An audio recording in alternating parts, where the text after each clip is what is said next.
You are listening to Alex Nanlohi Podcast, to know the Lord and to make Him known.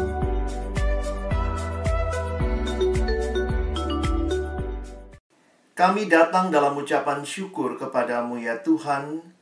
Hari ini Tuhan perkenankan kami bersekutu memuji, memuliakan namamu, merayakan Paskah kebangkitanmu ya Tuhan. Kami rindu, biarlah setiap kami yang datang dalam ibadah ini boleh mengalami perjumpaan dengan Tuhan dan firman-Mu. Karena itu ketika kami akan membuka firman-Mu, bukalah juga hati kami. Jadikanlah hati kami seperti tanah yang baik, supaya ketika benih firman-Mu ditaburkan, itu boleh sungguh-sungguh berakar, bertumbuh, dan juga berbuah nyata di dalam hidup kami. Berkati hamba-Mu yang menyampaikan firman, setiap kami yang mendengar. Tuhan, tolonglah kami semua, agar kami bukan hanya jadi pendengar-pendengar firman yang setia, tapi mampukan kami dengan kuasa, dengan pertolongan dari Roh-Mu yang kudus. Kami dimampukan menjadi pelaku-pelaku firman-Mu di dalam kehidupan kami. Bersabdalah ya Tuhan, kami umat-Mu sedia mendengarnya dalam satu nama yang kudus, nama yang berkuasa, nama Tuhan kami Yesus Kristus. Yang bangkit dan menang itu kami menyerahkan pemberitaan firman-Mu. Amin. Shalom, selamat Paskah, selamat pagi Bapak Ibu, guru SMA Negeri 1 Depok, dan juga adik-adik dari Rockris SMA 1 Depok, dan juga saya lihat di sini ada teman-teman alumni ya. Bersyukur buat kesempatan kita bersama-sama boleh merayakan Paskah pada hari ini. Nah, Kak Alex ingin share satu bagian firman Tuhan yang hari ini dalam tema yang diberikan kepada kita, ya. Kalau kita melihat tema yang diberikan hari ini kepada kita, The Resurrection of Christ brings new hope. Ya, ini satu hal yang menjadi pergumulan dalam banyak kehidupan adalah ketiadaan pengharapan. Dan bagaimana kebangkitan Yesus ini membawa pengharapan yang baru. Nah, saya ingin mengajak kita terlebih dahulu boleh share satu sama lain di awal pertemuan ini. Nah, teman-teman, Bapak Ibu Guru bisa tuliskan bagaimana kabar kita. Tapi mungkin biar mudah, coba tinggal pilih. Apa kabar saudara? Apa kabarmu hari ini? Jadi Bang Alex nggak tanya kemarin, besok, tapi hari ini. Kira-kira nomor berapa dari Blob 3 ini yang paling menggambarkan kondisi teman-teman sekalian, Bapak Ibu Guru? Silahkan ya, kita boleh saling bertukar kabar. Oke, thank you. Wah, 9, 7, 20. Wah, ada yang lagi senang gitu ya. Ada yang 15, ada yang nomor 5 nggak sih? Ada ya.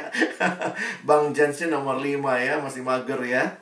Oke, thank you. Silakan teman-teman boleh share. Paling nggak nanti bisa lihat ya, wah teman saya lagi ini nih yang dia pilih. Mungkin kalian bisa kontak habis ini. Kalian bisa coba share satu sama lain ya.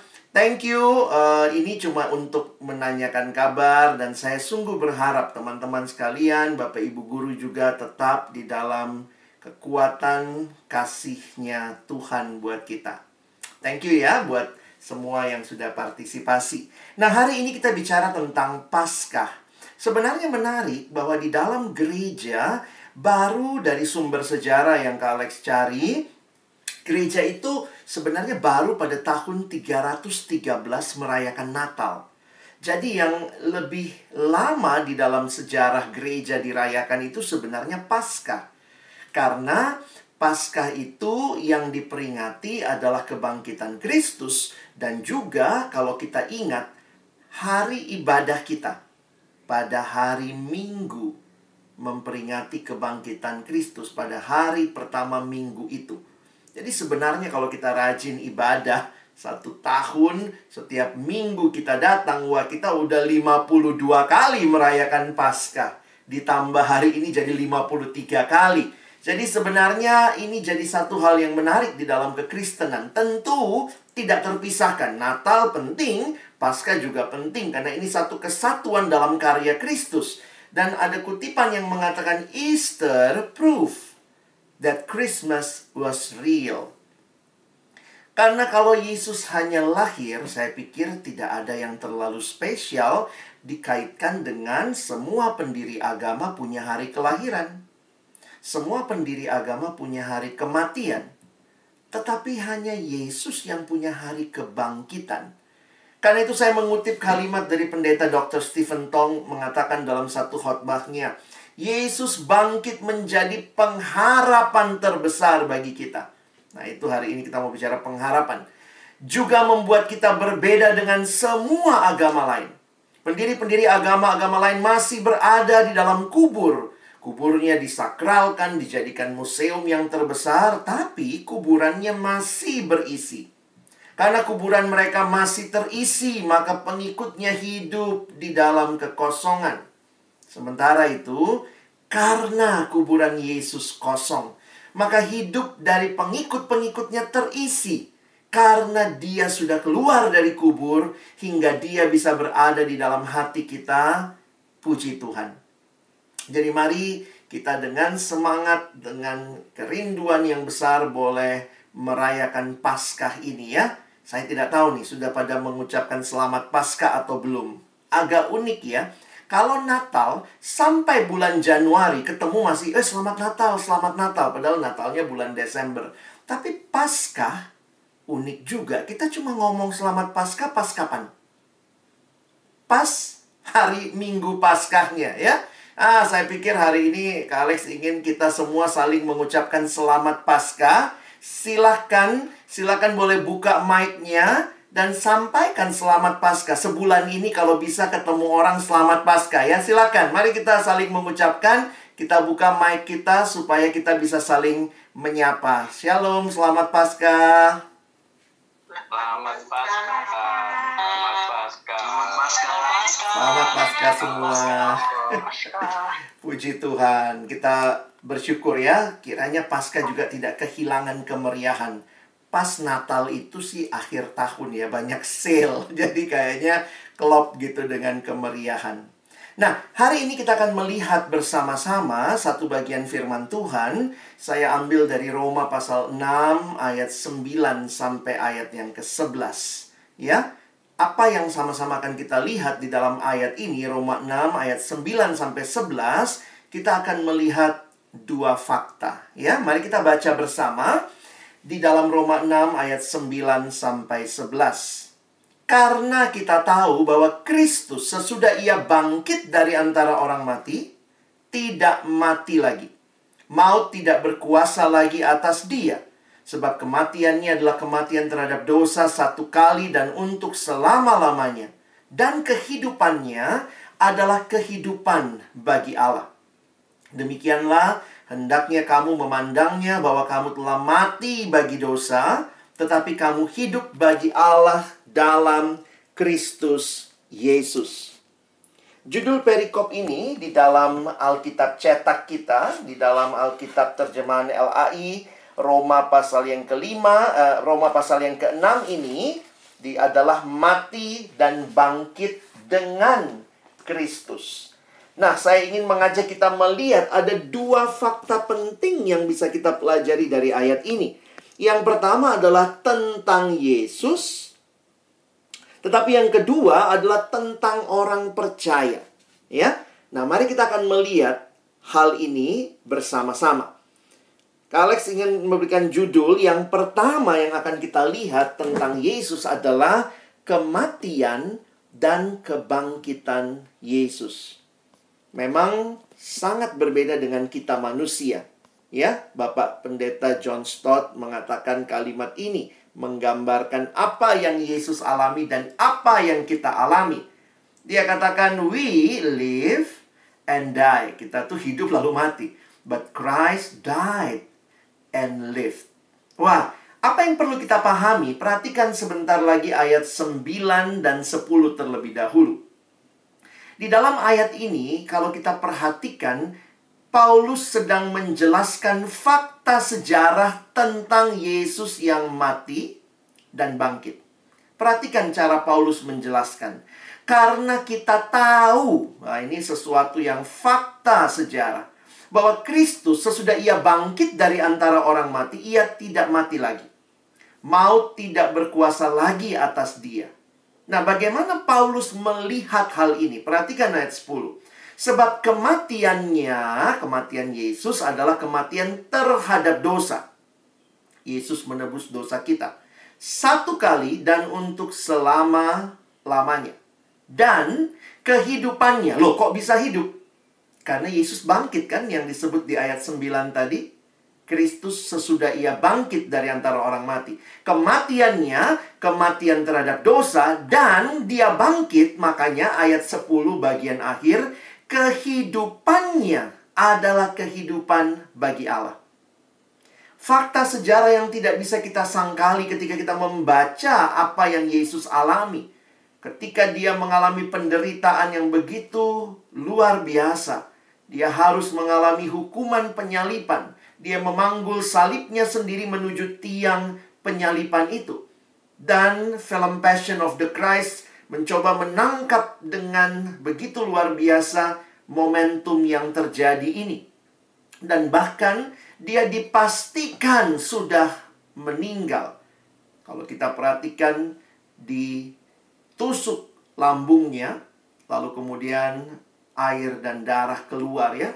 Beberapa penafsir mengatakan kalau sudah keluar air dan darah terpisah itu berarti sudah mati ya. Karena kalau tidak harusnya cuma darah yang keluar. Jadi ini adalah satu realita, fakta yang kita pahami. Tetapi Paulus ingin mengajak kita melihat bahwa kematian yang Yesus alami, bahwa adalah kematian terhadap dosa.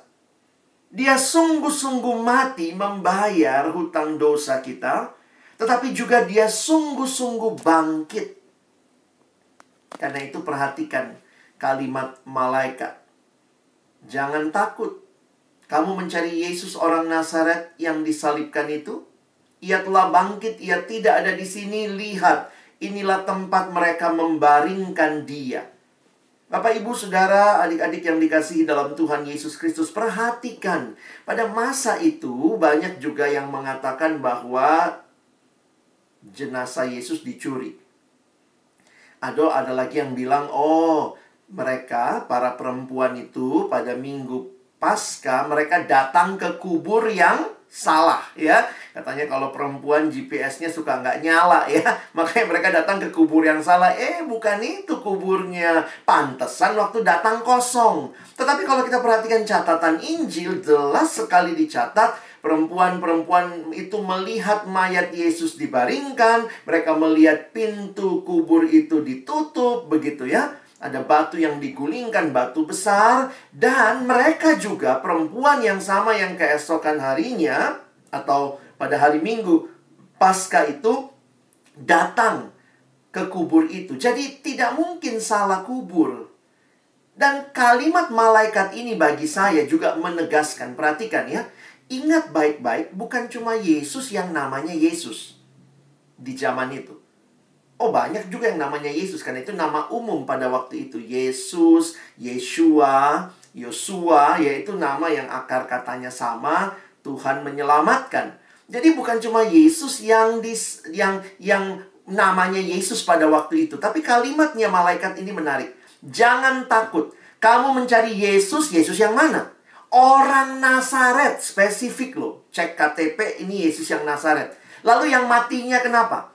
Yang disalibkan itu. Mungkin buat kita waktu baca ini sekilas, oh biasa aja Yesus orang Nazaret yang disalibkan. Tapi malaikat ingin mengkonfirmasi bahwa perempuan-perempuan itu tidak salah kubur. Mereka mencari Yesus, orang Nazaret, yang disalibkan. Jadi bukan yang mati karena tua, mati karena sakit, mati karena kecelakaan. Yang disalibkan.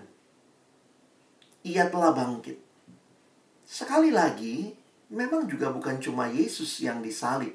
Ada banyak yang disalib pada masa itu. Tetapi sangat berbeda. Yesus orang Nazaret yang disalibkan itu, ia telah bangkit. Ia tidak ada di sini. Lihat, inilah tempat mereka membaringkan dia. Bapak, Ibu, Saudara yang dikasihi dalam Tuhan Yesus Kristus, perhatikan kebangkitan adalah satu realita yang tidak bisa disangkal. Dan karena itu kita melihat salib menjadi bermakna. tanpa kebangkitan, salib tidak ada artinya. Saya katakan tadi, ingat, bukan cuma Yesus yang disalib. Ada banyak orang yang disalib. Tetapi kenapa salib Yesus menjadi bermakna? Karena Yesus yang disalib, dialah Yesus yang bangkit. Tidak akan pernah ada Jumat yang agung kalau tidak ada Minggu Paskah. Mengapa Jumat itu disebut Jumat Agung?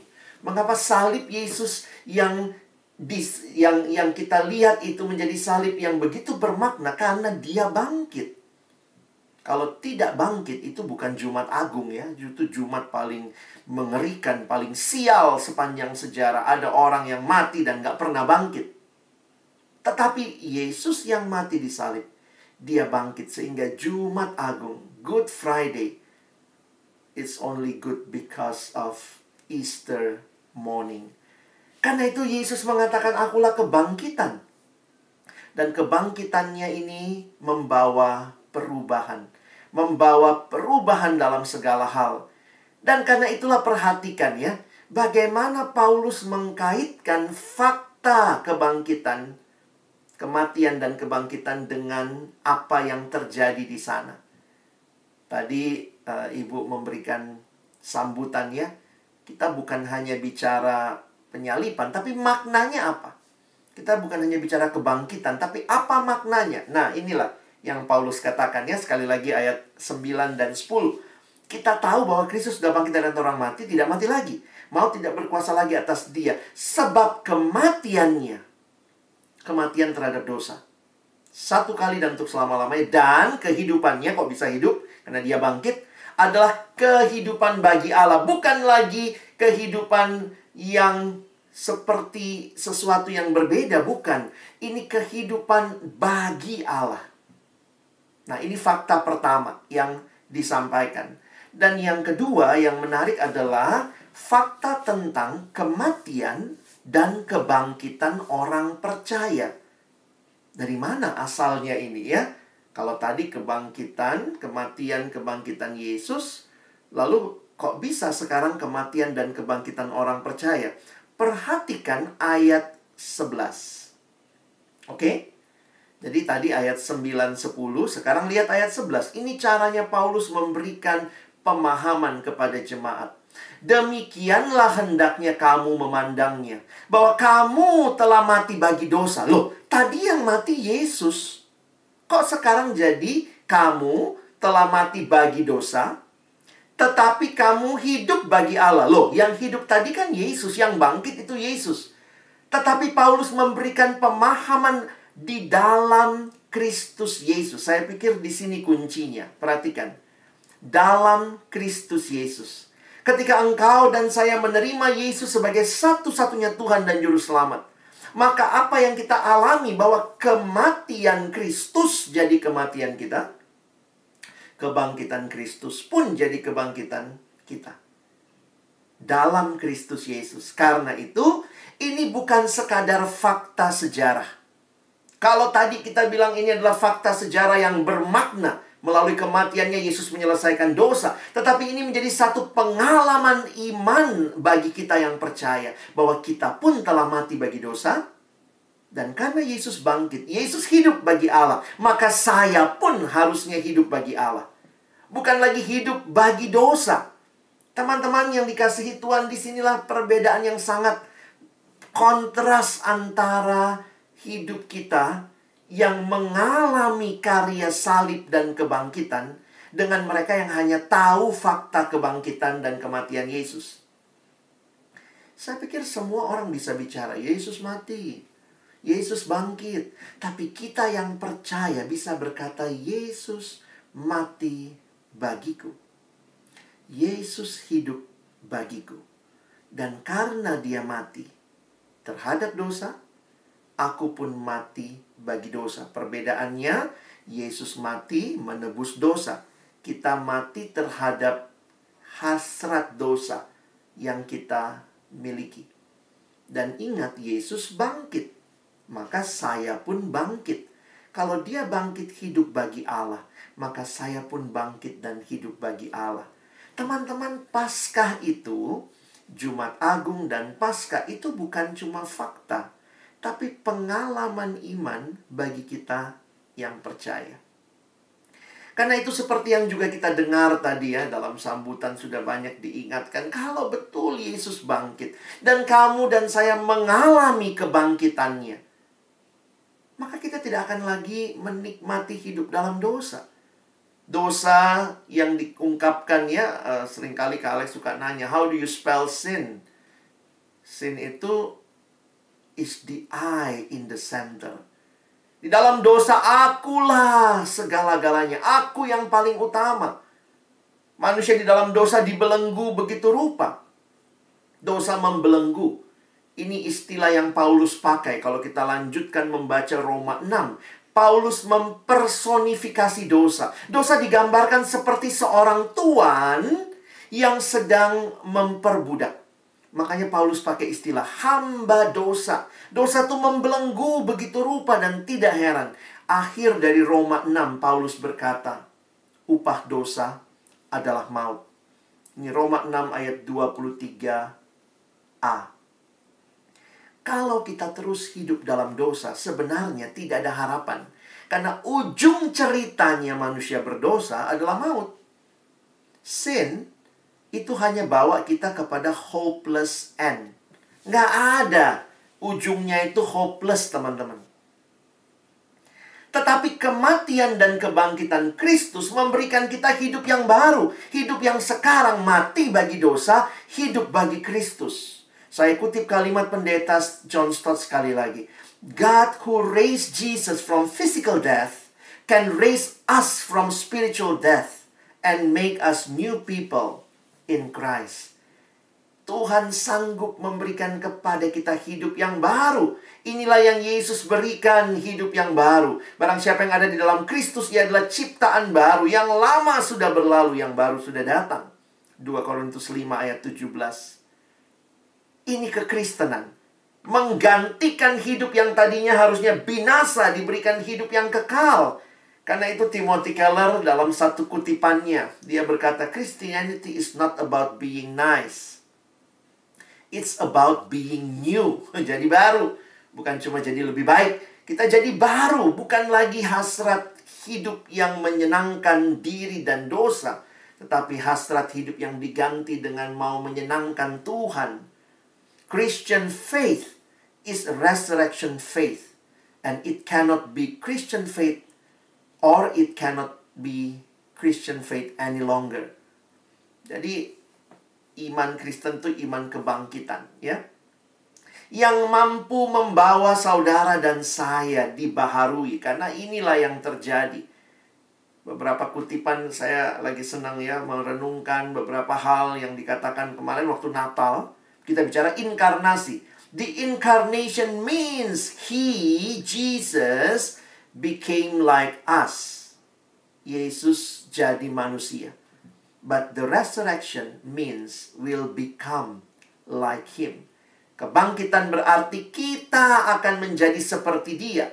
Sehingga teman-teman yang dikasihi Tuhan, kalau kita menyadari kuasa kebangkitan yang bekerja, kematian dan kebangkitan Kristus yang kita alami, harusnya hidup kita berbeda. Alex menuliskan begini ya.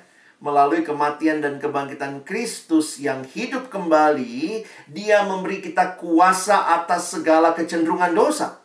Ketika kita mengizinkan Dia mengendalikan kehidupan kita. Saya tidak tahu engkau sedang dibelenggu oleh dosa apa. Jangan-jangan di tengah-tengah situasi sulit seperti ini, kamu tambah sulit lagi karena menikmati dosa. Ya. Hati-hati, kita sekarang bicara corona, virus. Jangan-jangan kamu juga dikuasai virus. Virus apa ini? Kemalasan, mungkin di rumah, kemarahan, ada juga cheating begitu ya.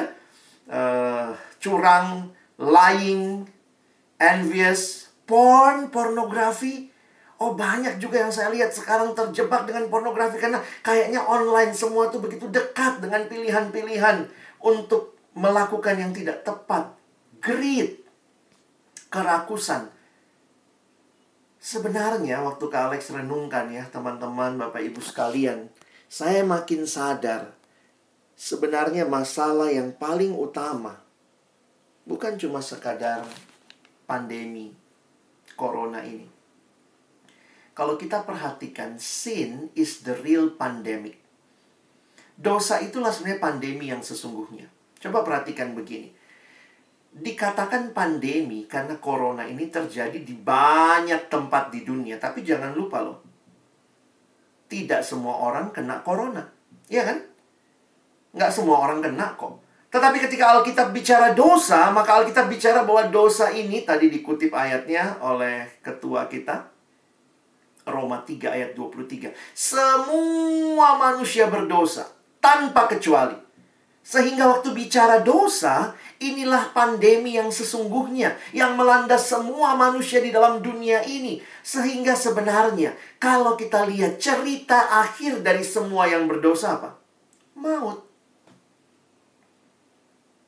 Tapi kemudian kedatangan Yesus, kelahirannya, kehidupannya, kematiannya, kebangkitannya, membawa kita di dalam hidup yang baru. Oh, jadi ini sangat berbeda ya. Yesus itu vaksin yang sesungguhnya, yang dunia butuhkan, yang bisa membebaskan kita dari dosa. Saya tidak tahu apa yang sedang membelenggu saudara, tapi ingatlah bahwa Tuhan Yesus sudah datang menyelesaikan pergumulan itu bagi kita. Pertanyaannya, kita mau nggak mengalami kuasa kebangkitannya itu? Mengapa? Karena teman-teman, saya menulisnya begini ya. Sebagai orang percaya, seringkali kita mengalami kegagalan dalam hidup ketika berjalan bersama Tuhan. Masalahnya bukan pada Tuhan. Tuhan kayaknya nggak setia, tetapi pada manusia yang seringkali tidak taat. Kak Alex lagi banyak bergumul dengan hal ini ya. Karena saya melihat banyak orang yang mau Tuhan bekerja dalam hidupnya. Dia tahu dia anak Tuhan, tetapi dia tidak menunjukkan itu dalam pilihan-pilihan hidup yang dia buat. Saya ulangi. Meyakini Tuhan bekerja, tetapi kamu tidak memilih apa yang Tuhan mau, sebenarnya itu menunjukkan kamu tidak taat kepada Tuhan. Saya kasih contoh. Ada yang kirim DM sama Kak Alex dalam Instagram lalu cerita ya. Iya Kak, saya sama pacar saya sudah cumbu-cumbuan katanya. Kami melakukan yang tidak sopan, yang tidak seharusnya. Menurut Kak Alex bagaimana? Saya bilang ya, kalau saya harus katakan minta ampun di hadapan Tuhan.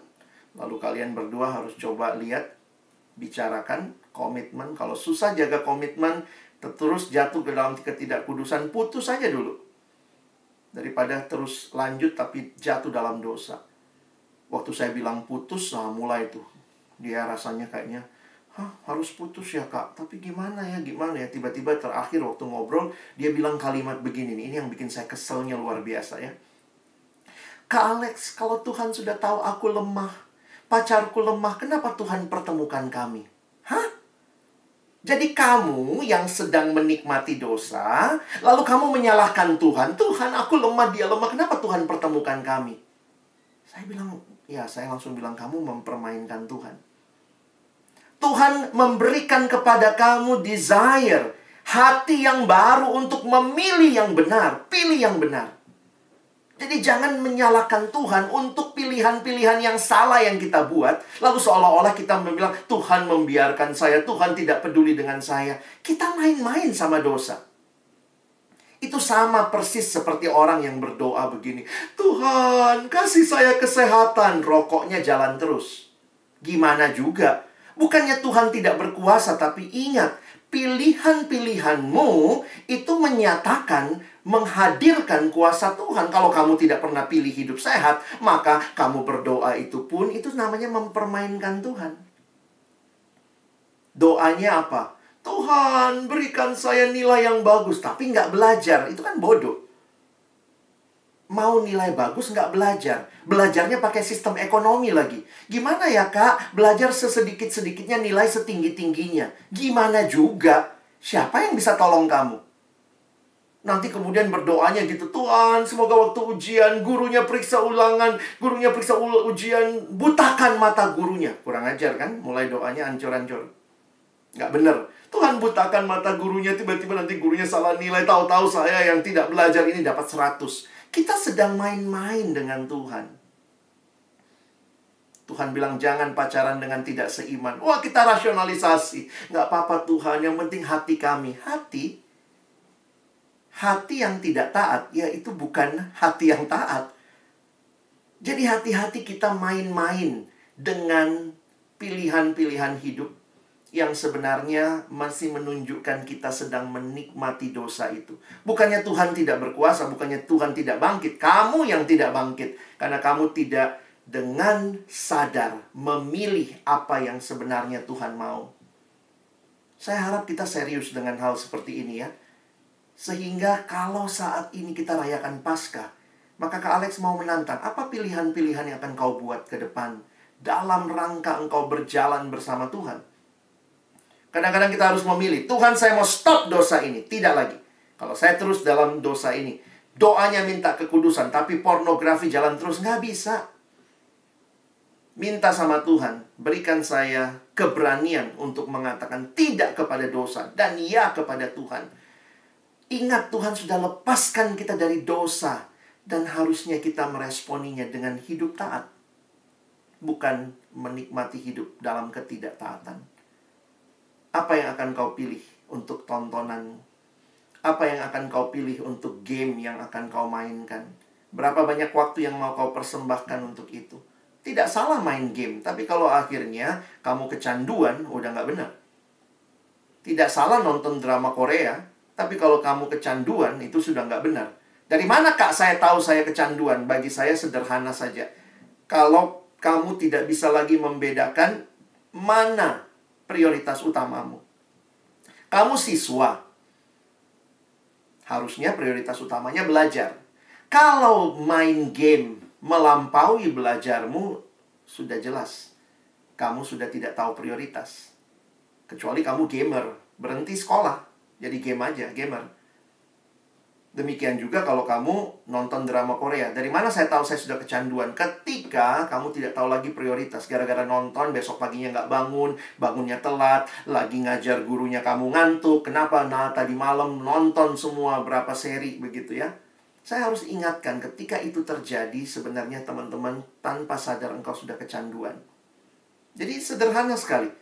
Lihat prioritasmu. Kecuali kamu bilang, Kak, saya sudah berhenti jadi siswa. Saya kritikus film Korea, jadi saya mesti nonton semua. Silahkan, itu pekerjaan. Tapi kalau kamu masih siswa, dan jelas kamu siswa, ingat prioritasmu.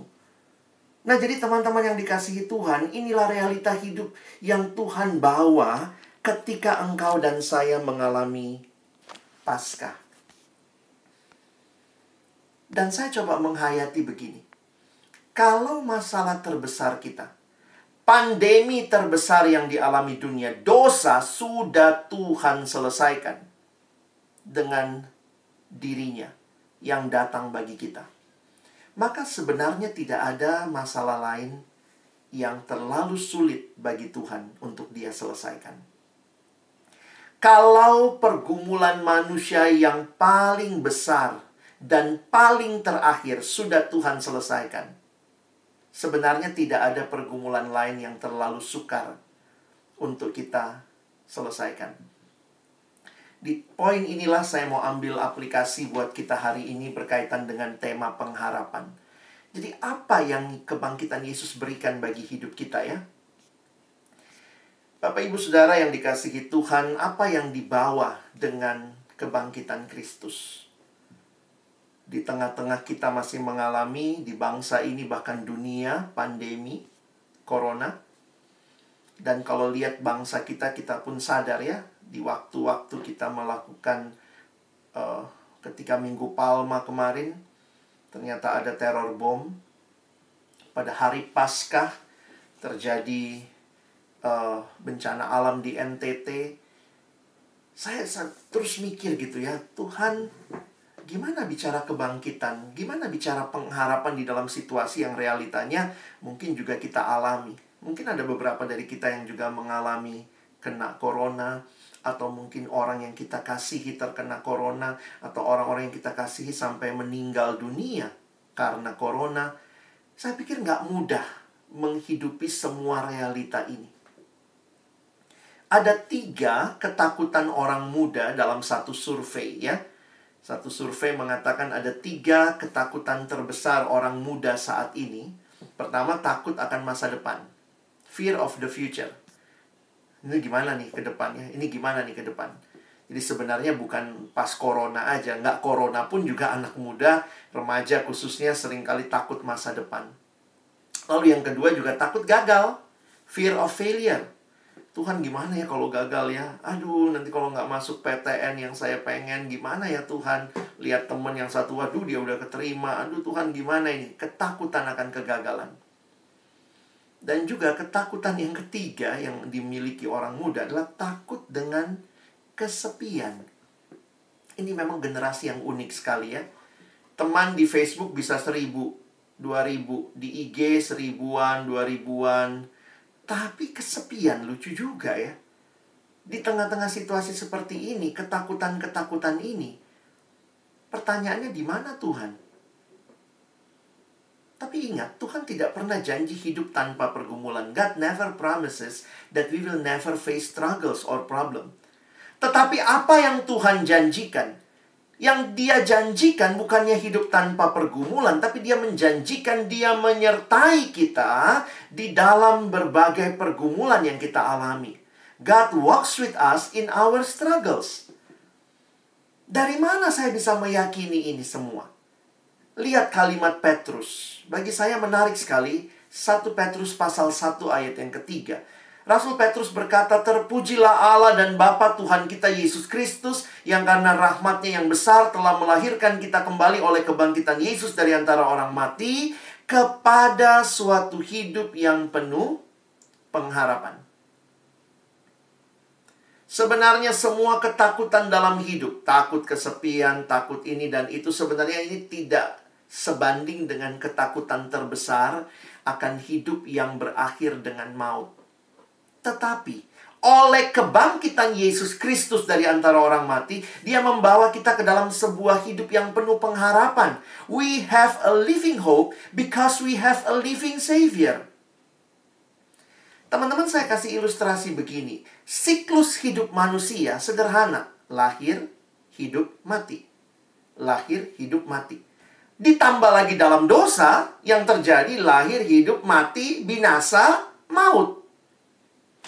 Kalau ini cerita hidup kita, ngapain? Saya sembuh corona, tapi akhirnya maut. Saya nggak kena bencana alam, tapi akhirnya maut. Jadi sebenarnya berbagai pergumulan dunia, tetapi kalau akhirnya tidak diselesaikan, maka sebenarnya tidak ada real hope. Tetapi perhatikan, karena Yesus bangkit, maka siklus hidup bagi kita yang percaya bukan cuma lahir, hidup, mati. Tapi lahir, hidup, mati, bangkit. Kita punya pengharapan itu karena Kristus sudah bangkit. Pengharapan keselamatan dari binasa yang kekal itu bukan dari dunia, tapi dari Allah. Makanya Alkitab berkata jangan berharap sama manusia ya. Manusia tidak lebih dari hembusan nafas. Sebagai apakah ia dapat dianggap? Teman-teman, waktu kita sangat berharap sekarang apa? Vaksin. Wah, begitu kita dapat vaksin. Tapi saya coba pikir-pikir gini ya. Kalau semua yang kita harapkan masih bisa dikasih dunia, sebenarnya berarti itu sederhana. Dunia bisa berikan. Kita berharap vaksin. Oh, Tuhan kasih lewat dunia ya. Maksudnya lewat berbagai kecanggihan kedokteran begitu. Kita butuh makan, bencana alam ya, Tuhan kirimkan orang yang kirimkan makanan buat kita. Saya jadi sadar, tapi apakah yang Tuhan berikan yang paling utama? Dia memberikan anaknya Yesus Kristus menjadi jawaban bagi pergumulan terbesar kita. Tahun yang lalu, saya kehilangan papa saya. Dalam pandemi, papa meninggal. Bukan karena corona, tetapi situasi seperti itu membuat saya sadar ya, waktu harus menjaga di rumah sakit. Lalu dalam situasi itu juga kan ngeri ya, bahwa orang tua sakit ke rumah sakit, kita juga ikut diperiksa, PCR segala macam. Tapi kemudian satu hal yang muncul dalam benak saya begini. Kalau kesembuhan saya masih bisa dapatkan di dunia ini. Melalui dokter, melalui yang lain. Tapi ketika papa saya meninggal, lalu pertanyaan yang muncul, apa yang akan dia alami kalau ternyata hidup cuma sampai di situ? Tapi karena saya percaya pada Kristus yang hidup, pada Yesus yang hidup, maka ada kebangkitan. Dan kebangkitan ini memberikan harapan. Dan harapan itu membuat kita tidak takut dengan hidup. Benar sih, namanya corona ini menakutkan. Tapi ternyata tidak pernah begitu menakutkan. Karena kalaupun kita mati, maaf ya, saya pakai istilah ini. Kalaupun kita harus mati karena COVID, buat kita yang percaya ada kebangkitan. Berarti COVID bukan cerita terakhir kita.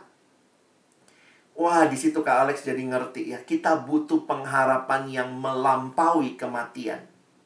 Wah, itu membuat saya jadi sadar. Karena Yesusku bangkit, maka saya punya pengharapan. Orang yang paling menyedihkan di dunia bukan orang yang menderita, Bapak Ibu Saudara sekalian. Orang yang paling menyedihkan di dunia adalah orang yang hidup tanpa pengharapan. Kenapa bukan penderitaan? Karena orang yang menderita, kalau dia punya pengharapan, maka mungkin dia masih mau menderita. Karena apa? Ada pengharapan. Pengharapan itu menarik kita maju terus dalam kesulitan hidup. Dan Yesus yang bangkit mengingatkan kita bahwa dia sudah menang. Jangan takut. Kamu takut kesepian? Tapi ingat, dia hadir menemani kita. Kenapa dia bukan Tuhan yang mati di kubur? Dia hidup dan dia berjalan menyertai kita. Sebuah kutipan dari Timothy Keller mengatakan, Christ's resurrection not only give you hope for the future. Bukan cuma buat nanti, but hope to handle your scars right now. Hidup kita akan banyak luka-luka yang kita alami, termasuk luka karena kehilangan. Tetapi ketika kita tahu Yesus hidup, hidup kita nggak selesai di sini. Hidup papa saya tidak selesai dengan kematian. Tapi ada kebangkitan, maka memberikan hope to handle scars. Wah, sedih lah ya orang tua meninggal, siapa yang nggak sedih? Tetapi ternyata kesedihan itu tidak selamanya. Karena Tuhan ganti dengan pengharapan. Kamu sedih tidak bisa ketemu papa kamu lagi. Tapi papamu bersama saya pemilik hidupnya. Dan satu hari nanti, kamu akan bertemu lagi di dalam kekekalan. Wow, itu memberikan sukacita. Lihat papa saya sampai akhir hidupnya dalam sakit yang dia alami. Tapi saya akan bertemu dia dalam kebangkitan dan tubuh kemuliaan. Tidak ada lagi rasa sakit. Tidak ada lagi ketakutan. Hidup itu indah, saudara. Bukan karena tidak ada pergumulan. Hidup itu indah karena kita berjalan bersama Yesus yang memberikan pengharapan buat kita. Kamu takut masa depan, takut nggak keterima PTN. Lebih takutlah kalau kamu tidak lagi berjalan bersama Yesus. Kalaupun tidak dapat PTN, tapi kamu berjalan bersama Yesus, kamu bisa melampauinya dengan kekuatan dari Tuhan. Oh, jangan pikir kalau nggak dapat PTN, habislah seluruh pengharapanku. Berarti pengharapanmu pada PTN, bukan pada Yesus. Bukan berarti tidak berjuang. Silahkan berjuang. Tapi perjuanganmu serahkan kepada Tuhan. Kalau Tuhan bilang tahun ini masuk, kamu pasti masuk. Kalau Tuhan bilang belum tahun ini, maka kamu harus tanya lagi tuh. Belajar untuk percaya sama Tuhan. Tidak mudah hidup. Tapi yang indah, ada Yesus menyertai kita. Because of Jesus, there is always hope, even in the darkest moment of your life. Masa yang paling sulit, karena ada Yesus, selalu ada pengharapan. Because He lives, we can face tomorrow. Karena itu Paulus menutup kitab Roma di dalam salah satu doanya.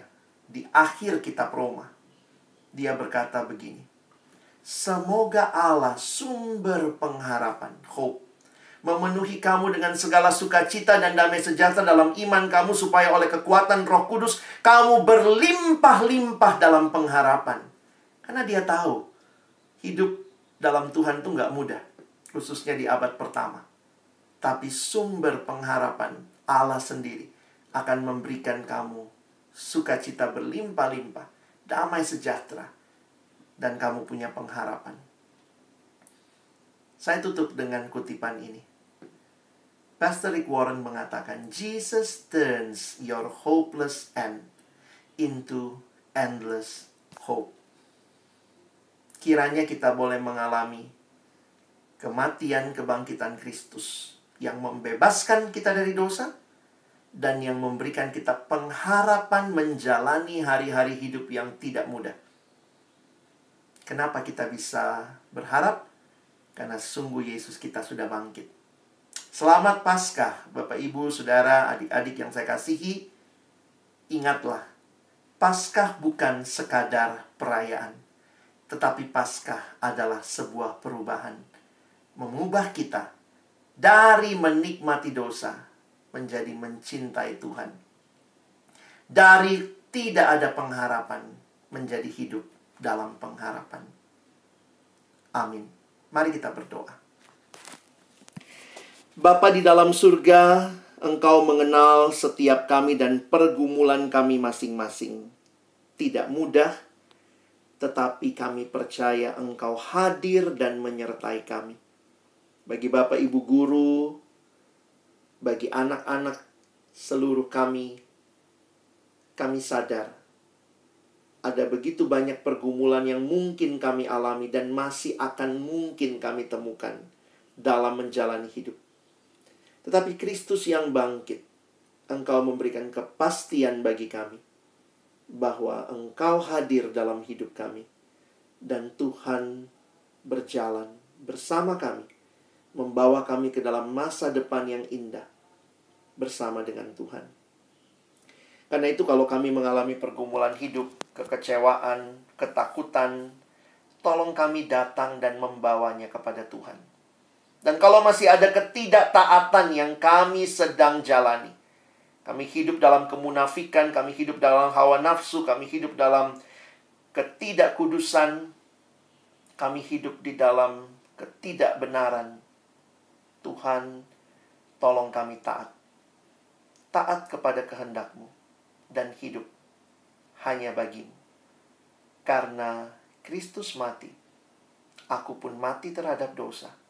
Dan karena Yesus bangkit, aku pun saat ini bangkit. Dan bukan hidup bagi diriku, bukan hidup bagi dosa, tapi aku bangkit dan hidup bagi Allah.